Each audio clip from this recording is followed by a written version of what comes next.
wherever you are listening to us around the world, good morning, good afternoon, and good evening. It's the Ball at All Costs podcast. And today we have our esteemed panel, as usual, and a special guest, Manny of Playball, who I will come back to. But this is episode 12. We have Deji and Dan, aka Just a Dad. How are we doing, my brothers? I'm good. All good. And we have the main man, Manny from Playball, who has kept us waiting for 45 minutes. So, ladies, don't go on a date with him. You will be late and waiting. How you doing, Manny? I'm good. And just to add on to that, you'll be waiting for a good reason. So, Was that marriage? I'm not that far. Okay, all good. So, Manny, we've got you on here today because you are a coach of Playball, manager, CEO of Playball. You also have had your career in football. You're also coaching elsewhere and managing elsewhere. I don't know if we're going to get into that, but tell us. Yeah, so obviously I've played football at a good level.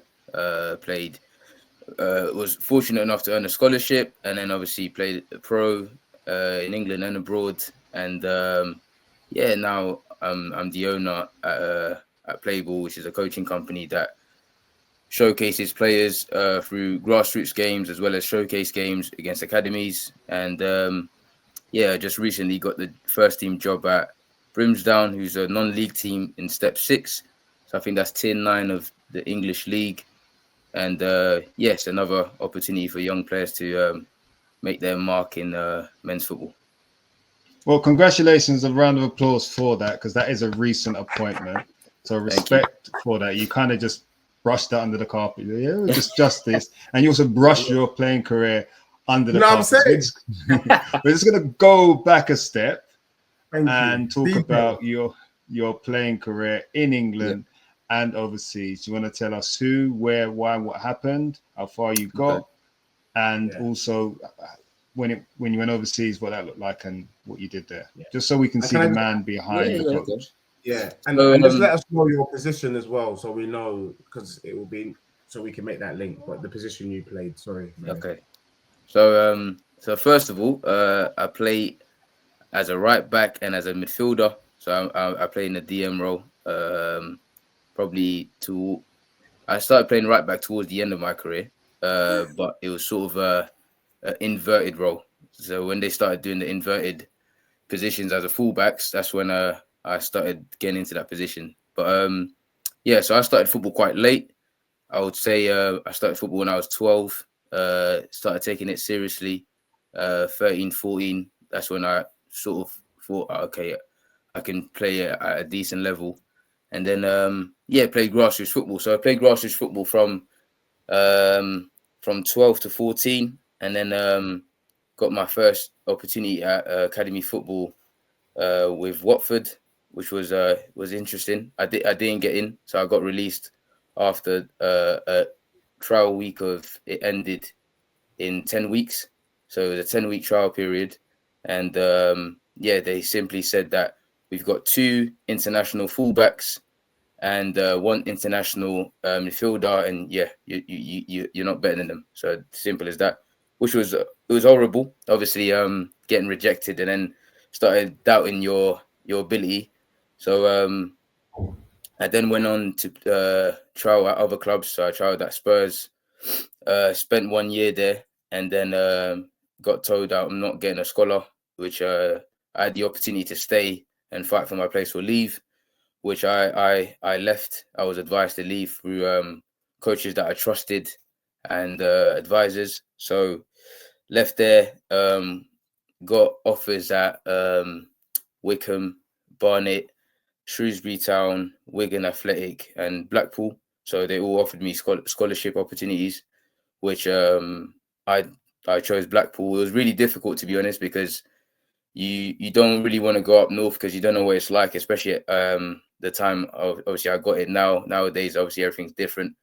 But the time I got it, you have a perception to what up north looks like, and so it was really difficult. But after speaking to the coaches there and enjoying the way it was, and there was a clear pathway for me in terms of getting to reserve football, because at that time it wasn't under 21s, it was called reserve football, and there was another clear pathway into the first team. I chose Blackpool, which I spent 3 years there as a scholar and as a pro. Really enjoyed it. Great opportunity, great experience as well. I played with really, really good players, played against really, really good players as well. And then after that, I had an opportunity to stay, not at Blackpool, but to stay in England because my contract wasn't renewed. So it was the last season I was there. It was really difficult because there was a lot of chop and change with the first team manager, and once Paul Ince, who was the last manager that came there, decided to release 20 players from the reserve and youth team in order to create a better budget to sign players. I was amongst one of those players, so that was a tough moment. And then 2 or 3 league clubs offered me. I wasn't really sure what to do. I stayed and stayed at. So I went to Accrington Stanley after that, spent a few months there. And then I went to Burton Albion, spent a few months there. And then I decided, okay, I'm not enjoying football in England anymore, so let me go abroad, which I went to Sweden. And yeah, Sweden was obviously, it was a culture shock, big time. Everything was a little bit different there. I played in Division 2. Don't ask me to pronounce the team name because I'll probably get it wrong. Respect to that team, but yeah, it was a good opportunity to go there. I was there. I spent 18 months there, so it was good. And then come back, and then obviously played non-league, so went through the non-league route. But yeah, it was an interesting career. Loads of changes, loads of challenges, but one that, yeah, I'll definitely remember. So it was good.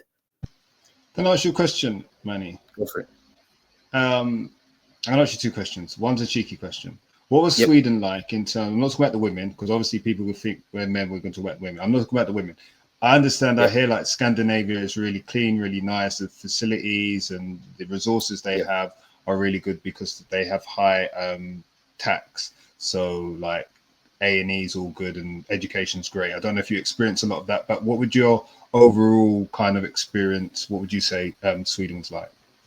Yeah, it was good. In terms of financial side of it, it was better than England for sure. Everything was a little bit financially suited for myself as a young footballer.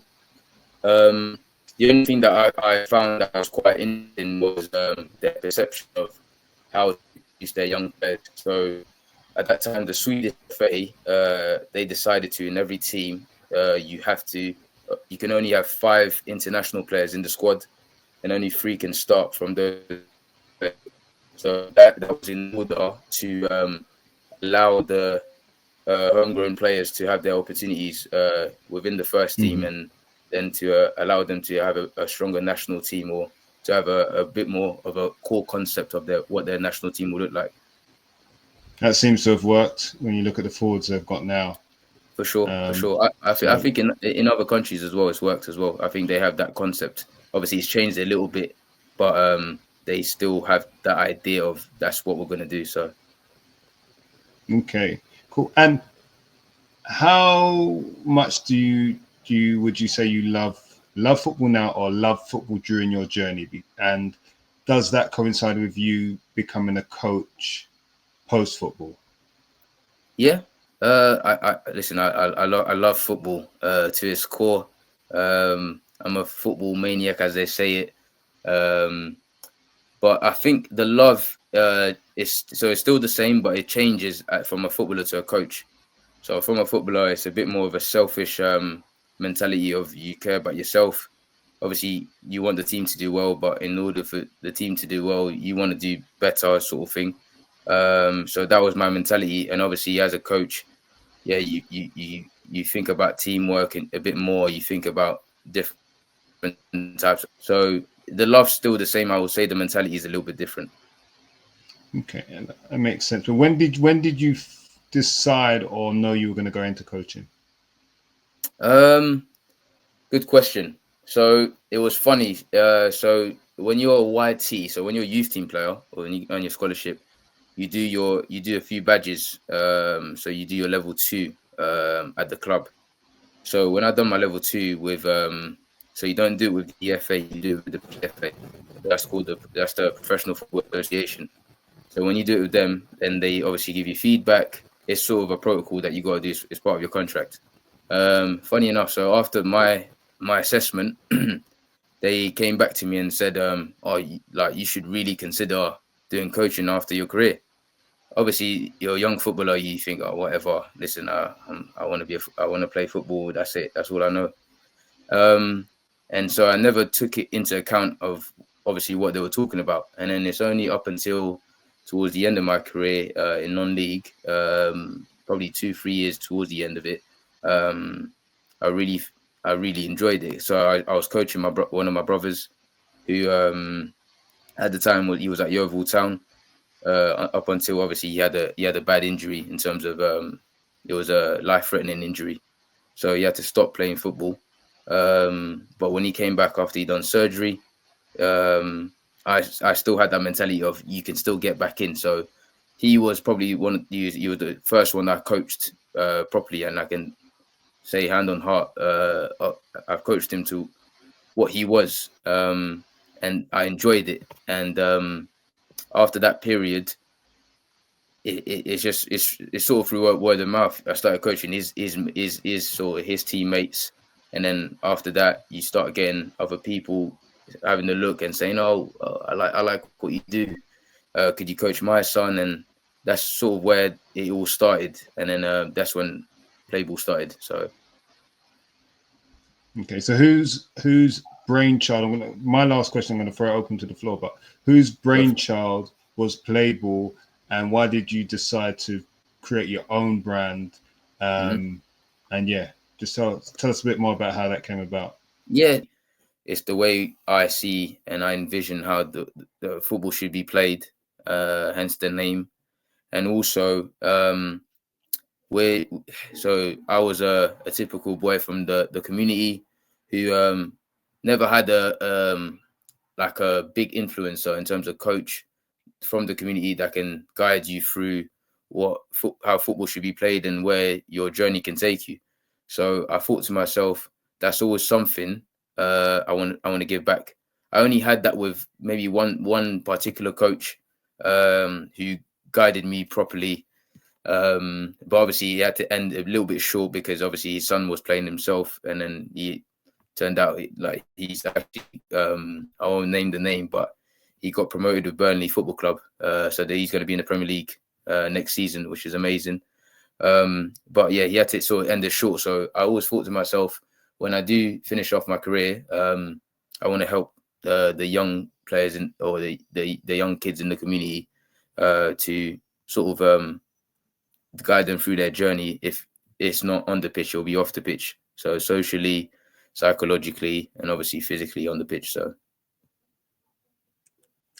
Manny, big up to you, man. Big up. I love to hear that journey and the passion, and a lot of things are making sense, especially that Playball. I guess for me, there's a couple of questions that I really wanted to kind of answer, what you to answer really. The first being, how do you compare the academy system or the route to footballer now? Because you started late. You started at 12 and about 14, 15, you were already in and amongst it.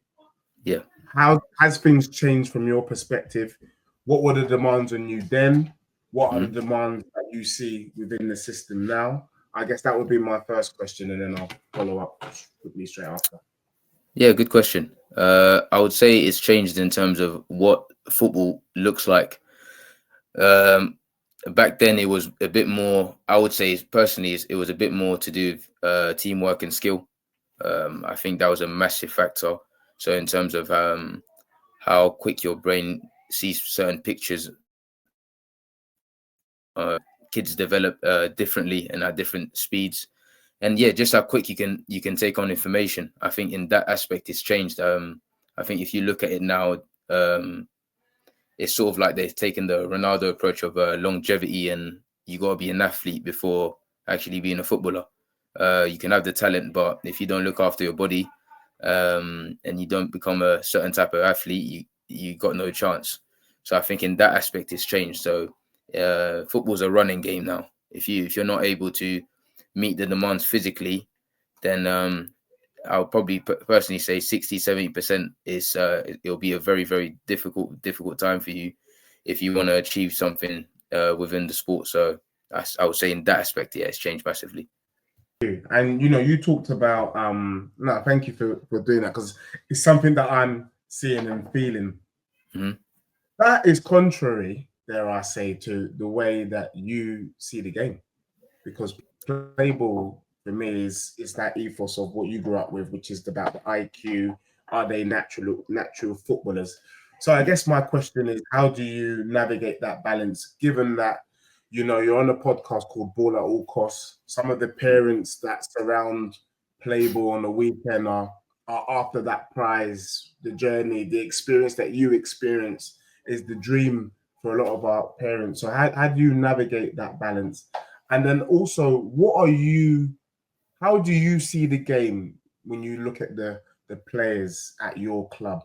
And what I mean by that is, are you trying to create players to feed the system, or are you trying to create players that stand out? And I know you understand what I mean by that, but it'd be good to understand your philosophy around that. Yeah. So to answer the first question, I'll probably say it's a lot to do with finding the balance. So I'm trying to and as a coach, you still try and find the balance between playing as a team and trying to develop a system where players are thinking, let's work and achieve something as a team, as a collective. So it's that mentality of, can you do and you at the same time be these modern footballers, these modern day footballers that obviously the system wants to see. So it's a challenge, but it's a challenge that I'm excited about, in terms of how can we balance it. I think we talk amongst it as coaches all the time, because the reason why I say that is because eventually,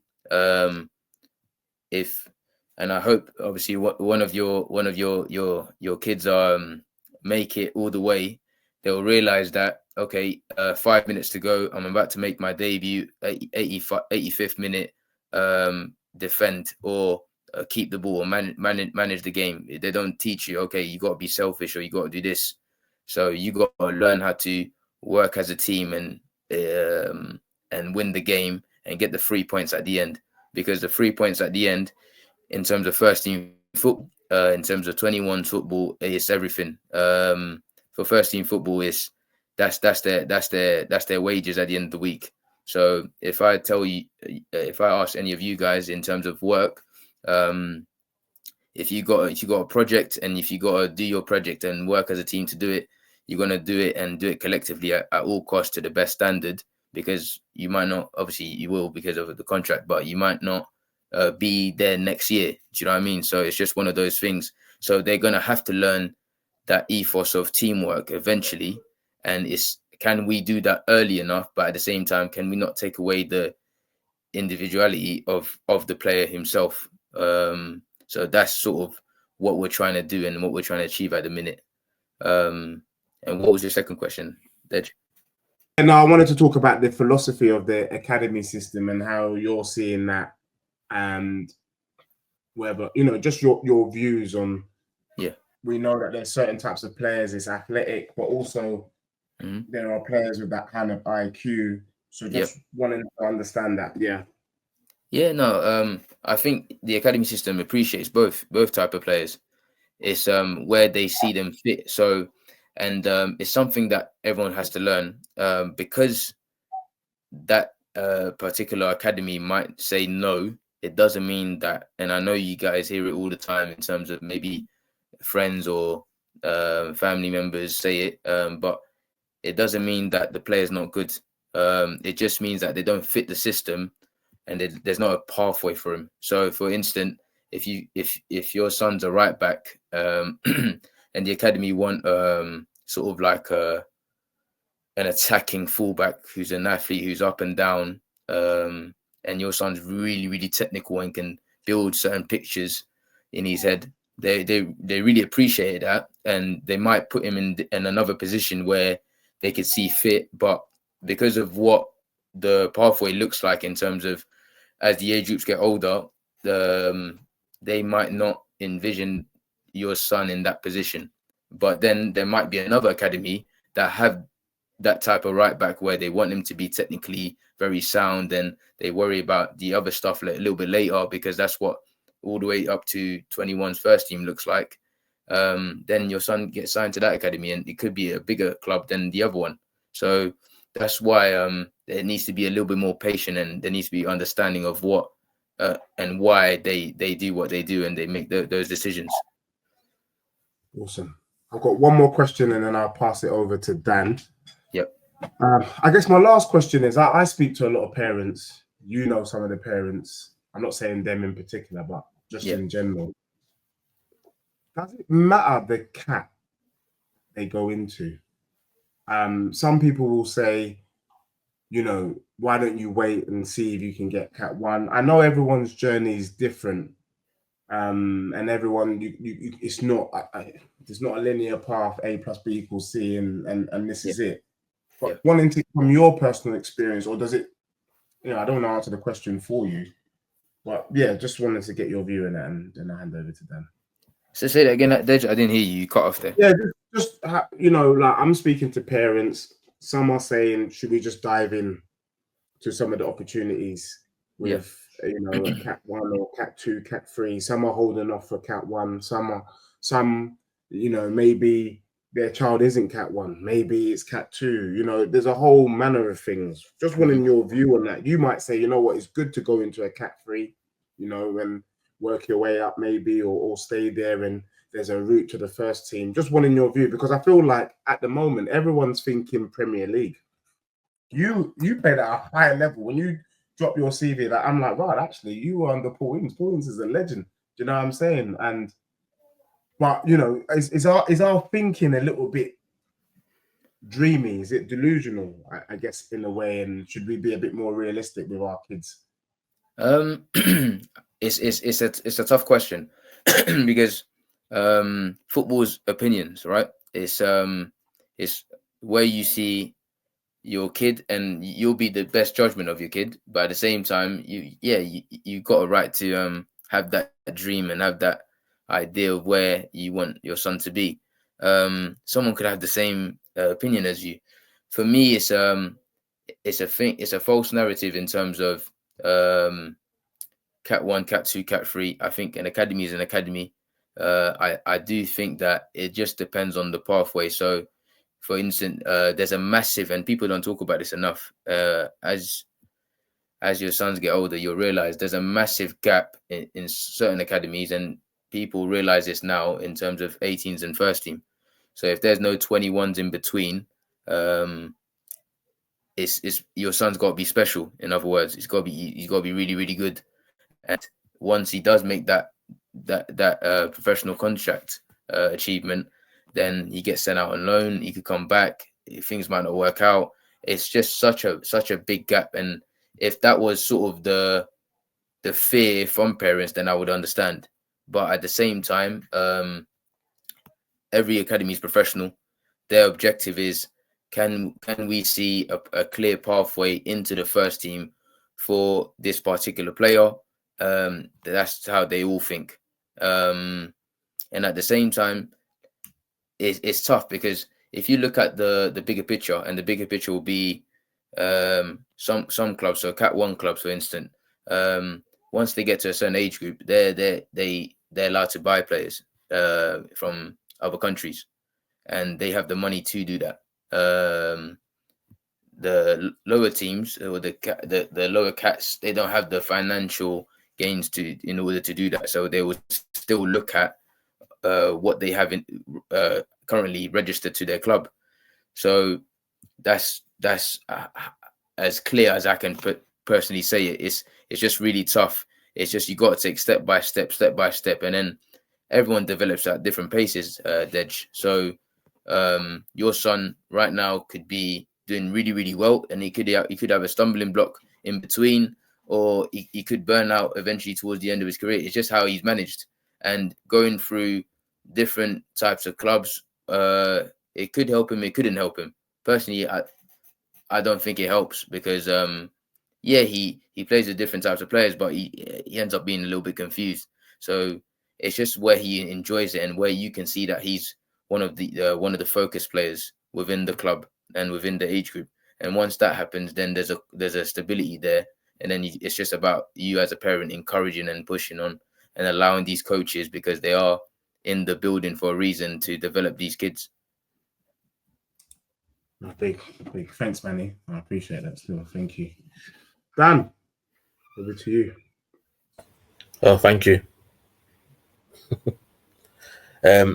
Manny, so I got so many questions and we spoke so much about different things over a period of months recently. But just listen to what you spoke about when you spoke about having those kind of influential individuals in your life as younger in the community. Yeah. I think not just in football, but in general life, you always need those key people in communities, whether it's education, getting you through academically, or pastoral sides in education or outside around the world. Yeah. For me now, as you've been a coach and you played football and you understand the environment and the pitfalls that come with it, how do you, when you see those pitfalls come along with younger boys that obviously you coach, not so much our age, the boys we are, but I know the boys you're involved with where you obviously coach as well, those little pitfalls, how do you guide these players and how do you identify the best avoidance for them in terms of avoiding those downfalls?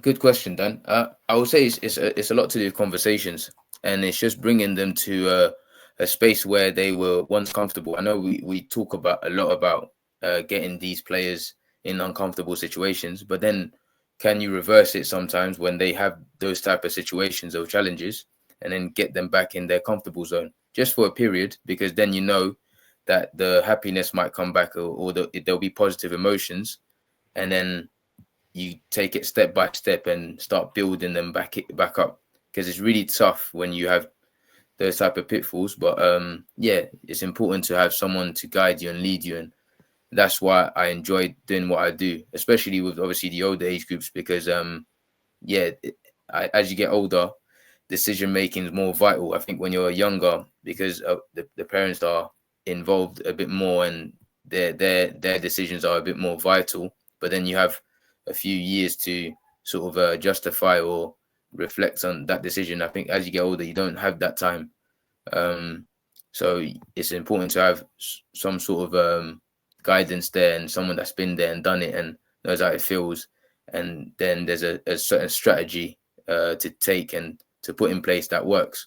So I think that's the best form of strategy that I feel that's worked throughout the years with myself and players, in terms of just putting them back in their sort of comfort zone and letting them enjoy it again, and understanding that it's them, that they're good players. It's potentially the clubs that sort of missed out, or it's just it hasn't worked. It is what it is. You just move on.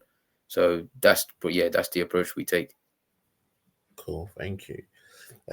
Again, it's just great to hear that from a person inside the room that is having the way to express these information for our parents. But looking at dressing room culture, I know our boys not in dressing rooms because of their age and stuff, but when you talk about culture, how important do you think that is? Because I've experienced it. I've spoken to a number of players that it's taken them a while to understand what the dressing room culture really is. You know, like, so as you said, going up north, dressing room culture up north is totally different to where it might be in the middle and down south. So how important do you think that is, having that understanding of the dressing room at the older age groups, but also getting the boys a bit younger to understand what it is to have that be united together. So when they go out on the pitch, you know, they are there for one another. And it's not what their parents say sometimes when you just go out there and do everything for you. I understand that a lot of it is you win and lose together. And you want to see individuals in those wow moments, but it's also very important that you have these key team moments where you look at your team and go, you know what, they were there for each other for the whole game back to back. So just again, the main question is how important do you think it is across the stages of development to understand what that actually means and what it looks like? Yeah, I think it's massive. I think it's really, really important, and it sort of gets ignored.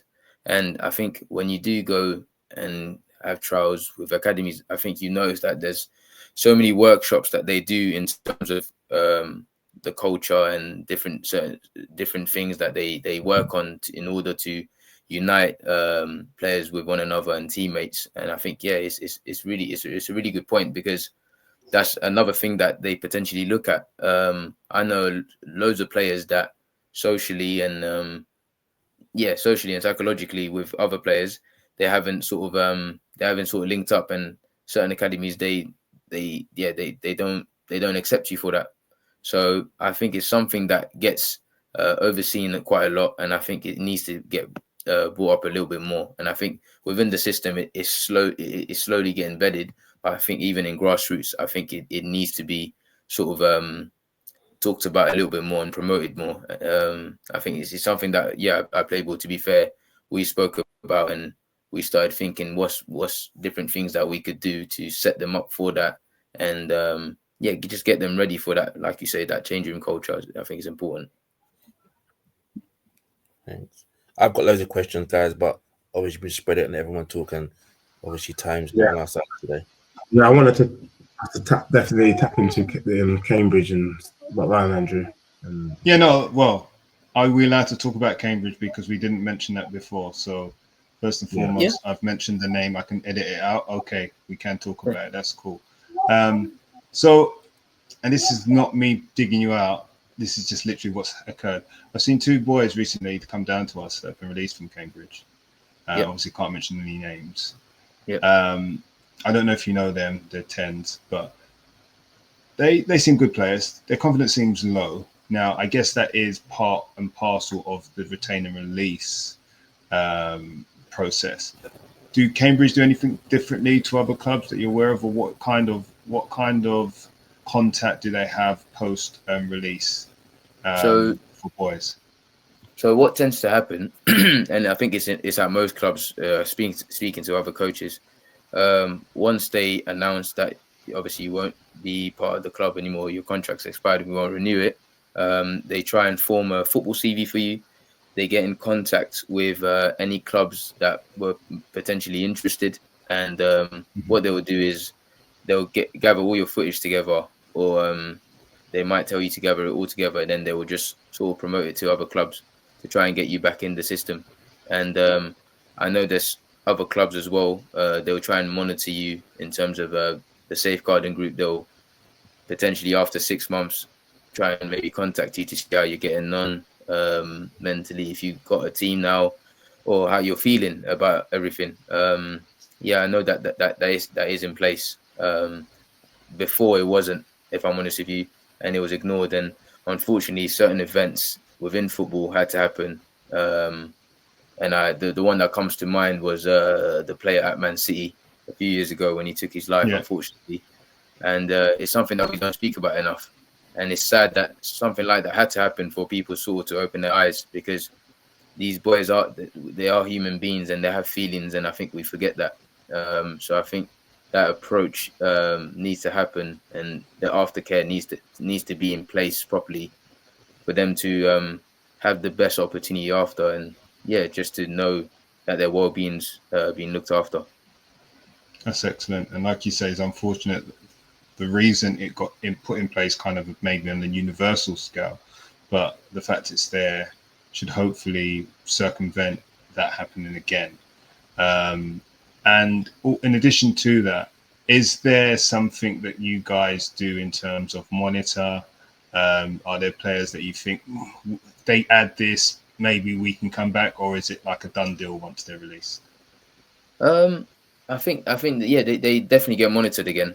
There's been a few players at the club a few years ago, and I was told I wasn't at the club, but they got let go and they've come back after a few years. So it does happen. Obviously, I don't think it happened as often, but it does definitely happen. And funny enough, it happened last season, and now this particular player is earned a scholarship.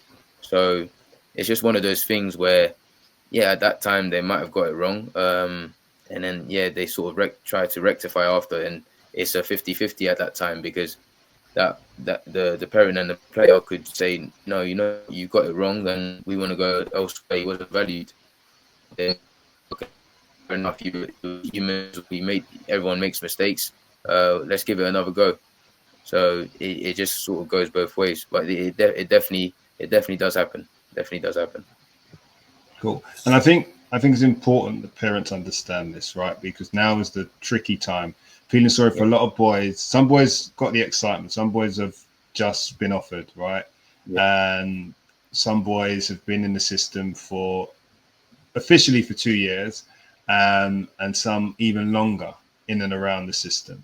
And they've now had that awkward conversation that basically they're not good enough, right? That's what it's going to seem like to them. They're not good enough. And yes, they can come up to Grassroots. Yes, they can go to try their luck at other academies, whether it be the same cat or higher or lower. But I think it's important to understand that there are other opportunities out there for them, and they could be opportunities in the same club they've just come from. It doesn't happen often, like you said, but at the end of the day, just because one person says no, it doesn't mean everybody else says no. You touched on that earlier about opinions, and I think that's important for parents listening, and for any boys that have been released that are listening. It's just a part of the journey, right?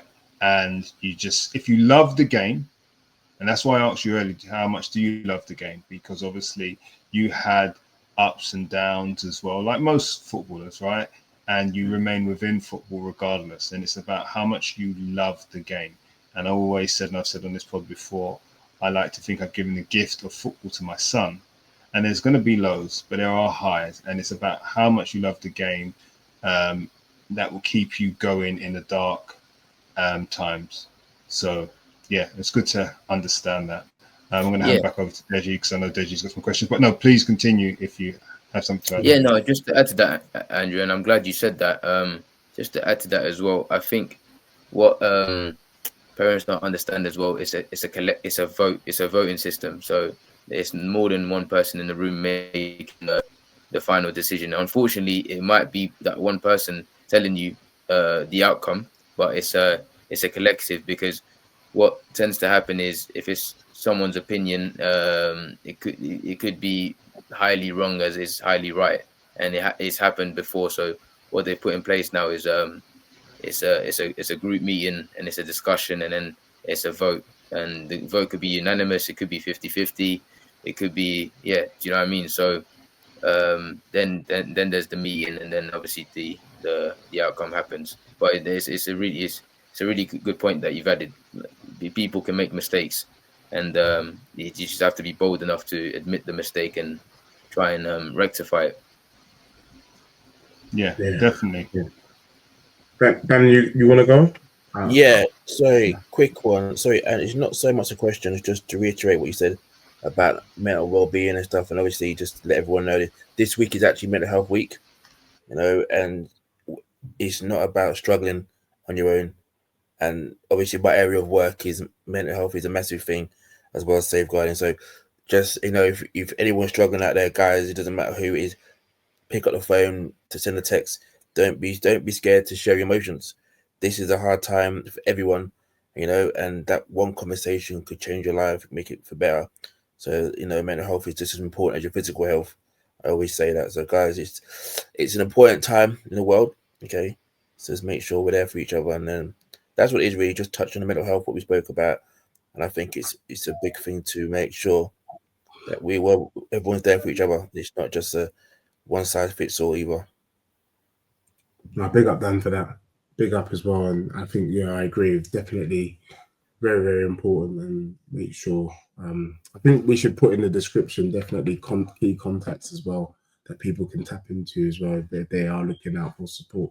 I had just one really main question, which is, Manny, what is your role at Cambridge? Because I feel like it'd just be good for people to just know that.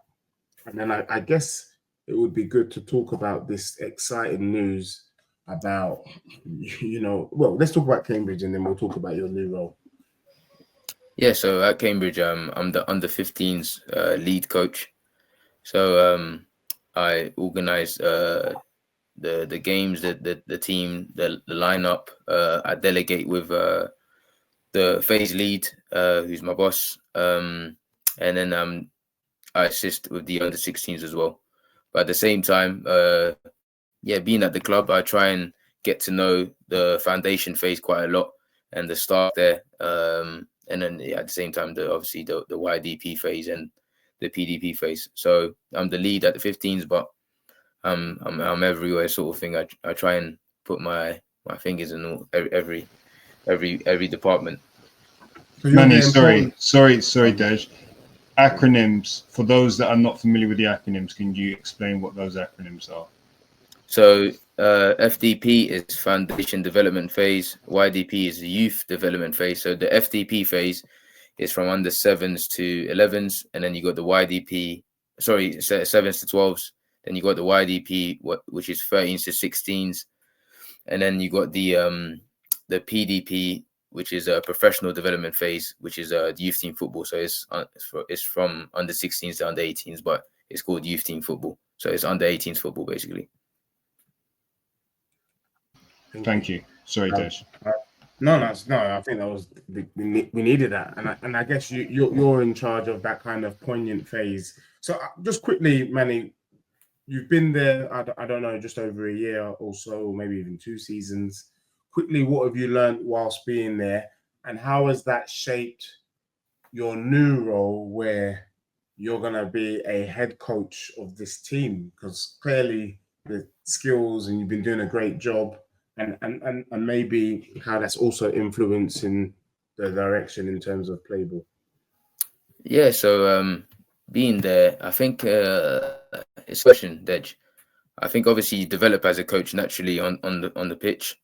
You gain ideas of certain drills or certain sessions that could help the team collectively or a certain individual. You learn how to manage.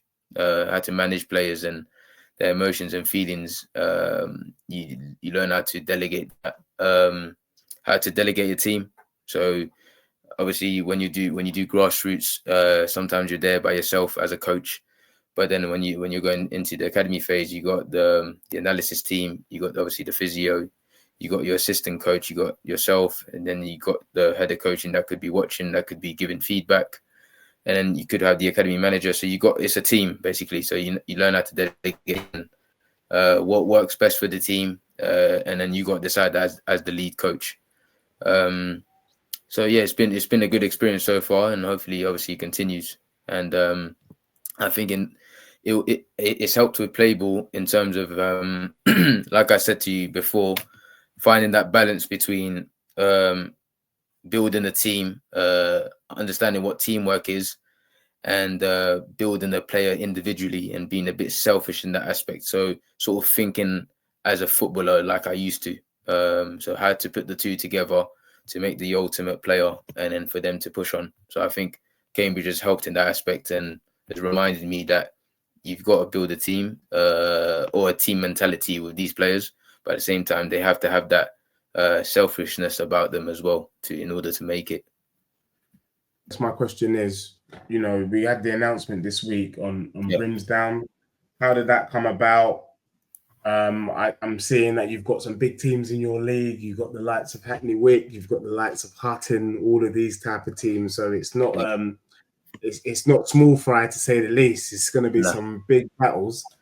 What are you looking forward to? What are some of the challenges? I'm sure there's challenges with the club as well.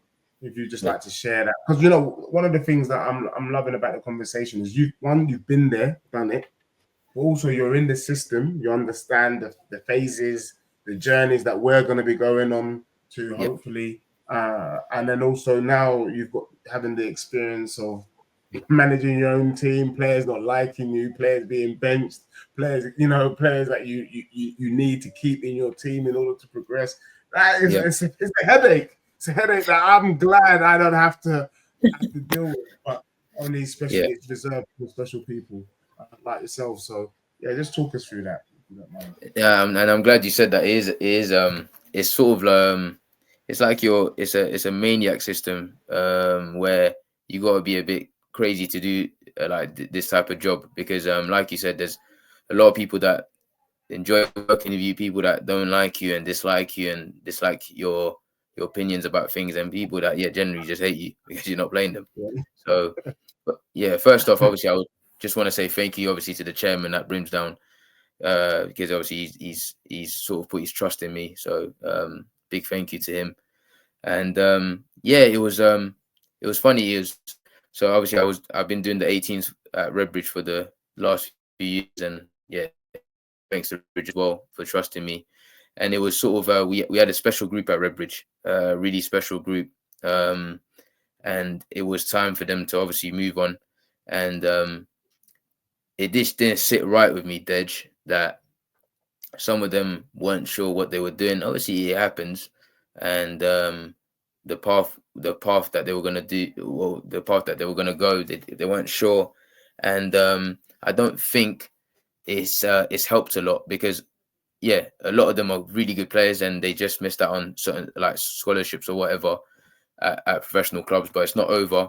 You've seen it, I think, in League One football now with Richard Kone, who's he's played Step 5 football for Athletic Newham, and then got the big move at Wycombe Wanderers, who he's the top goal scorer in League One. He got team of the season and potentially could get a move Championship or low Premiership. Obviously, they've got now, so it's crazy from obviously Step 5 to Championship football. It's unbelievable, but it happens, and some people don't know about it. That's sort of the opportunities that I want my boys to have, and I don't think within the non-league system there's enough managers and coaches.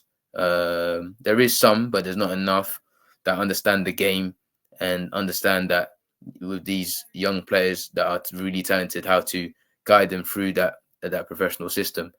So that's sort of why I wanted that type of role, and I think it was sort of time. It was time to sort of challenge myself in that aspect and to learn how to manage a first team, be in a first team environment, learn out obviously the recruitment side of it. Obviously, I learned a lot at Cambridge because I always speak to the recruitment staff. So trying to get as much information as I did in the last few years, and I spoke to obviously my brothers and told them, I think it's time for me to take that step up. It's a big step. It's been a headache so far because obviously right now it's the off season, and you think about recruitment and who can you get in, and you got to have phone conversations with certain players. And I'm thinking, oh my God, I used to be on the other end of it, and now I'm sort of selling them a dream. So it's quite interesting in that aspect, but it's one I'm really looking forward to. So it'll be good.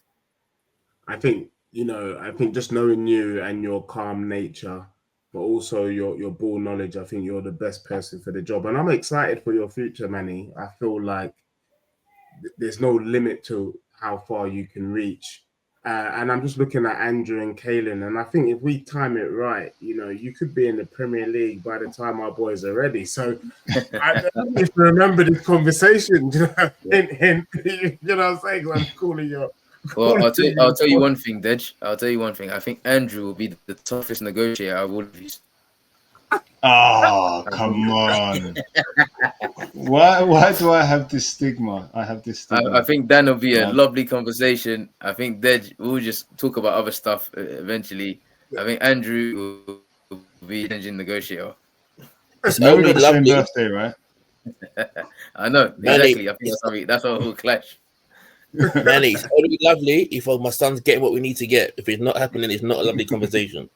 Yeah, of course. I know. So you're a gaffer now, yeah. Yeah. That's fantastic, right? But now I'm going to have the awkward conversation now because my son's going to listen to this podcast and he's going to say, when is Manny going to have time for us? So how do you envisage your role, which is going to be a task at Brimstone? Obviously, you're still doing Cambridge and Playball. Yep. How do you see that working? Yeah, good question. So I think it's funny. The main reason why I sort of accepted the role because of it's quite flexible because of the team I'll have around me. So it's sort of like Cambridge, you got a team that you delegate certain things to, and I think because of that reason, it gives me quite a lot of flexibility to still put my efforts that I've been putting throughout the years, which is the core, which is the main one, which is the priority in terms of play ball, and then yeah, still put Cambridge in that focus as well. So yeah, it is quite flexible. It made sense with the days that obviously I'll be there. So yeah, tell your son I'll still be around for sure. That's good, and your players at Brimstone, everyone's going to be listening to this, and they're going to be like, Gaffer's doing this, Gaffer's doing that. So I think they need to hear that. Obviously, you'll be around for everyone. Yeah. Yeah. No, so you had a question, Dan? Because I had another one, but go through. Yeah. Just obviously, Manny, congratulations again. I did text you congratulations, which you failed to respond to, but that's a later show. And that, but yeah, you know, do you want me to answer that first of all? Let me see this because it seems. Go ahead. Okay, so the phone, I literally, it's in, it's out. It doesn't get used a lot. If it gets used a lot, then my kids will kill me, if I'm honest with you. So I try not to. I was using it too much before, and it was sort of how do you say it? It was a end of year resolution that I put to myself and said, okay, when it's home time sort of thing. So I didn't disregard you, Dan. I apologize for not responding, but after this, I'll give you my personal number, and that I respond to all the time. So. What? So whoa. There's been some exposure today. We're on the No, but you know what? Okay. How about this? Everyone gets my personal number after this. Then there's no problems. No, but you know what? Manny? Go ahead, Andrew. No, sorry, I was just gonna say, from experience, what you've just said, there comes a point where you have to put the phone down. Spend the time, those hours with your kids when you're home. When they go to bed, then the phone comes out. Like I did that, and trust me, you'll get the benefit. Your children get the benefit. It's the right thing to do. So I understand. No, for sure. It's not easy. It's like yourselves. Everyone works and you do what you do, but when it's time to do it, you got to do it, and you got to enjoy your kids and how they're gonna grow and everything. So that's why. But apologies again, Dan. But let off the personal number still. You have to let it off. So but don't worry, my CV still in the waiting for you to look at. No dramas. So, taking it back to Playball, because this is Playball in focus. Yeah. Can you just give us some numbers, please, in terms of when was Playball established? How long has it been going? How many teams do you have? How many coaches do you have? Where do you play? What leagues? And what have you won over the years? A lot of questions. Okay, good question. So we've been established for, I would say, shy on the 5 years now. So we started off, and I always say it, and it's a cliche. We started off with a football and a cone, and obviously we've got now is unbelievable, and I'm always very, very grateful for it. Currently, we've got 5 age groups. So we've got 5 teams. We're trying to build 8 teams next season. So hopefully that happens. In terms of coaches, always on the lookout for coaches. It's just very hard. You want coaches that you trust and that have sort of the same mentality and the standard and the concept of how you see football. So coaches, we're looking to add 2 more next season. We've got one up and coming, funny enough, from our under 18s. He's going to do the youngest age group that we're trying to produce, which is under 9s next season, which is I'm quite excited to see how he will be, because he loves coaching, and he sort of had that journey in terms of academy football as well. So, and then to what he is doing now, interesting to see how he is as a coach, and I think he will do well. I've seen him coach quite in terms of coaching a team, it will be quite interesting to see. So I love giving young coaches that opportunity, like we spoke about as well from the community. So it gives them sort of you give them a job through it. So it's good. Then it's sort of life lessons as well. So yeah, 2 coaches, 8 teams potentially next season. Okay, and where do you play? What leagues do you play in? And what success stories have you had in those 5 years? Yeah. So we play in the JPL League. We're potentially going to play in the Echo League as well next season, and we play in the EGA, which is the Eastern Junior Alliance. So that's our oldest age group, being the under 18s. And yeah, success stories. So currently, and we're due to post it soon, so you guys are going to get the first Exclusive. sort of, exclusive. But it's, to be fair, we saw through through like social media, but not properly, if that makes sense. So Ayman Sheikh, who's just earned a scholarship at Millwall. Look out for that name. Big time footballer. Big up. Yeah, very, very proud of him. Is he tall? Is he the tall one? We met him yesterday. Oh, did you meet him yesterday? Yeah. Yeah. Oh, amazing. Nice kid. Yeah. I Really think nice our kid. boys on the blacklist though. Nah, yeah, honestly, lovely kid, and yeah, that's still what he does. He's still humble enough, because a lot of these players, when they earn scholarships, they think, oh yeah, I'm a big time footballer, I don't need to do all that stuff. But he's still humble enough. Sorry, Manny. Dan, that's what we said yesterday, right? That's exactly what we said. Yeah. I said it's amazing. He ref the game yesterday. Our boys gave him a hard time, so I think we've been banned. The boys have been banned from playing the games in the future. But yeah, he was cool with them. He was cool with them. They loved him. It was nice to see, like, he's a humble, a young man taking the next chapter in elite football. That was still giving back. He was still giving back in his own way. For sure. And I'm glad you said that, and it sort of gives you goosebumps, because we've known Ayman since he was 12, 13 years old.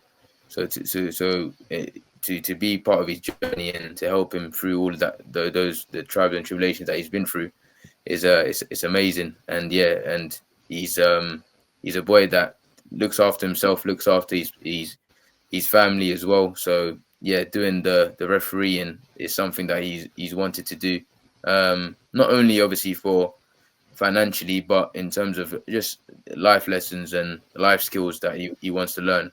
So yeah, no, really, really proud of him, and proud of the success he's got at Millwall. And I think yeah, he's going to do big things this year and this new season. So that's one. And the other one that was obviously recent was a fella that signed at Chelsea Football Club. Yeah, that was a nice one, and I'll tell you why. And it's sort of what we've been speaking about. So a particular club said no to him when he was at another grassroots team. So when his parents brought him over to us, that was sort of the conversation. Can we build back his confidence and get him back to where he should be? And we sort of gave the parents a time period for that, because there wasn't a lot that was needed to be added on. It's sort of the mentality needed to come back in terms of being confident and thinking that you're the guy on the pitch, but controlling it in certain aspects. And that club that he got let go from, they said he has no chance in terms of academy football. So from going from that club, and I'll tell you one thing, it's a cat-free club, to go into Chelsea Football Club, it's sort of a night and day, and it goes to show that football is, honestly, it's a game of opinions. And that's wild. Yeah, it is wild. And yeah, Chelsea Football Club, when they sort of told us, like, thank you for bringing him over and trusting us, because there was a lot of interest through other clubs as well. And they said right now he's the best player in the FDP phase, which is obviously the foundation phase. So in his position. So yeah, really, really happy for him and his family. really happy. And that's wild because I think the first game my son played for Playball, he played in that game. And I remember speaking to Dan about him and was like, he's sharp, striker, right? So I was like, he's sharp, he's really good, he's aggressive in the right way, he's assertive, he knows where the back of the net is. And then I remember my son played up again and played with him. And I got speaking to his mum. Myself and Ade actually. And we were like, I'm like, no, he needs to be at a club. I'm going to speak to whoever I need to speak to, blah, blah, blah, blah, blah, blah. And then kind of you'll tell me because I'm bougie, but my son didn't play up again. And then I saw the post that he'd been signed. And I was like, do you know what? 100% saw that coming. And I'm surprised to hear the backstory. So I didn't know that backstory. Because when I saw him, I could tell he was a player and that he should be at a club. And obviously it was proven right. So big up to you guys. Don't let the other club over there try and take your shine though, by the way, because I did see them kind of post it as well. But which is obviously it's something that we've spoken about. But the biggest thing for me is at least obviously the parents and the boy knows himself who sort of helped him and guided him through that. I think that's it's more special for sure. And just to add to that, it was funny, Andrew. Sometimes the mum will come to me and say, this grassroots club wants him, this grassroots club wants him. And then I think it's important for me to say this. I said to her, and she was like, I want to stay here, but there's so much interest. And I'm like, yeah, but it's grassroots club. And you got to think about it. Why did they want him? What did they want him for? Did they want him selfishly for themselves to be a bigger and better team and to be a legend at Sunday League, or do they want to help him and help his journey and push him on? And that's what we like to do. We don't want to hold on to players and make them Playball legends. And you're a Playball legend in that aspect in terms of as soon as you sign for the club. But the biggest thing for us is, can we develop you to push you on to the next challenge of your journey, wherever it will take you? And I think once I've explained that to her, she knew. So it was really good for her to trust us. No, Manny, big up to you, man. I think he's an amazing player, and it made me want to answer this last question. And maybe this is a question that we should really take off air, but why not? Why not share it with the world? Having been through this process, you've got players. I mean, Chelsea is the top end. Millwall is very high. You've seen the je ne sais quoi, because I know you speak French. Was that your best boy? That was my best French impression. None of you was impressed by that, but it's fine. Je ne comprends pas. That's not bad. Oui. Just my last question would be: we believe that you've got some really talented boys, especially in your 10s and 11s. From your experience, from what you see, is there anyone in there? In terms of the next one to go? Yeah, the next headline, the next story. You don't need to name names, but you know, is there like 15 of them that could easily go into the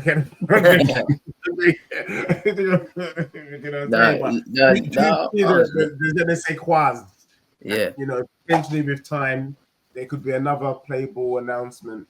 Yeah, for sure.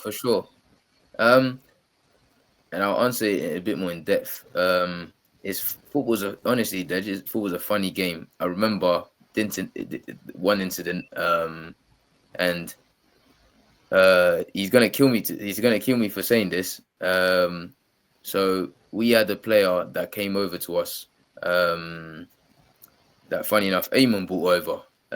So his mum brought him over, and he just been said no to it by a club. And his dad wanted to know what do we think, and we help him. And Will said to me, I spoke to him on the phone, and Will said to me, I said to him, what do you think? Because I was on my way there. I was just coming back from work. And then Will said to me, he's all right. He's not bad. So I went over and I said, okay, let me have a look. within 5 minutes, I was like, he's ready to go. So it's happened either or. So sometimes I thought, okay, no, we gotta hold on to a certain type of player a little bit longer, and so maybe Will or Jan, they've said nah, he's ready to push on, and it's just about timing and the right team, it has to be the right club. It has to be a clear pathway. You don't want them to go in there and just be just be sort of mannequins, as you call it. To just be there and say that, oh yeah, I'm at a club. You want them to be there and to have an exciting journey and have a real good chance at making it all the way. And if it's not there, it's somewhere else. So to answer your question, there's a few. There's a few. But it's just that it's the time period. And it's just how much the parents can trust us with that. Because obviously as a parent, you get impatient. You start to think, okay, he's showing massive signs of improvement and signs of him. He needs that breakthrough chance. And then we might say, oh, maybe a few more months or maybe another year or whatever. And just about them trusting us. But like I always say, yeah, football's a game of opinions. Sometimes we make the mistake, and then when you take them, they might have that chance. But I would like to think that we've been in the game long enough to know when it's time. But there are a few that are almost ready. There are a few. Cool. That's exciting. We look forward to seeing that and the journey and the great work, and just keep up the good work. I mean, what a pleasure. And I just want to wish you all the best. I think Playball, since it's come into my son's life, has been a breath of fresh air. So publicly wanting to thank you for the opportunity. And I feel like the growth has been crazy. The quality of players coming in is mad. Some days I wake up with cold sweats as to whether, my son will be there, or I'm going to get the dreaded phone call from Manny or Will to say your services are no longer required. Then I just find your yard and bust your tires. Remember, you get the personal number as well, No, yeah, that's cool. But I just wanted to just say, big up, man. Keep up the great work. And I think that the future definitely on all fronts is very, very exciting indeed. So well done, Manny. But I'm going to hand over to my colleagues as well for their final comments. Dan, before I go? Just again, well done. Congratulations. Keep up the good work. Obviously, Caden loves coming to Playball. You lot support him in different conversations. I know this already, speaking to Will. So I always make sure that whatever decisions I make with Caden around certain football aspects, I do put you guys in consideration as well. So again, thank you for that. And I know Caden enjoys playing with the guys at Playball, and obviously your words of encouragement for him don't go amiss as well. Cool, big. So obviously, congratulations. You're doing a lot. I love it. You are calm. I like that focus. I like the thought process. We're going to have to talk about this negotiation, the way that you see me, but we can do that another time. But on the real, can you share your Playball socials and all your handles so everyone who's interested in Playball can find you? Yep. So before I share everything, I just want to say, obviously, thank you to you guys as well for inviting me. I think your platform is amazing. I think people need to view it for sure. It's something that goes amiss, and they can see the reality of what grassroots football and academy football looks like. So appreciate what you guys do. I'm a fan myself, so it's really good. For the socials, so Playball FC. We got a LinkedIn page and we got a Twitter page as well. So it's at Playball FC, and then we got our football club as well. So if you put at Playball Football Club on all platforms. Perfect. And the last question for me is there a guest you think we should have on? But before you answer that, know that when you mention their name, you've got to try and help us get them on. For sure. There's a few. I could potentially help you to get a head of recruitment on from the academy, just so you can know what recruitment and scouting looks like. I can help you get the Cambridge one. He's he's a man of lots of knowledge in football, and I can get you another academy coach, potentially from a Cat 1 for sure. Perfect. Appreciate that. All right, brilliant, Manny. It's been a pleasure. I literally needed to leave an hour ago. You kept me waiting at the restaurant, at the bar, and I stayed, and it was worth it. So thank you very much for that. Guys, if you're still listening, you've heard a great conversation, but you can get involved in that conversation by leaving your comments below. You know what to do. You can get at us even on our socials, Ballatallcost. So like, subscribe, hit the notification, just hit us up, get involved. It's a conversation. We don't know all the information. Manny knows a lot of it, but we are just parents having a conversation about grassroots football and academy football in that space. And you can join us like some of you have done. You've hit us up on our socials. We've shared some of your audio and we'll get some of you on. We are Ballatallcost, and until next week, we are out. Peace. Thank you. Peace.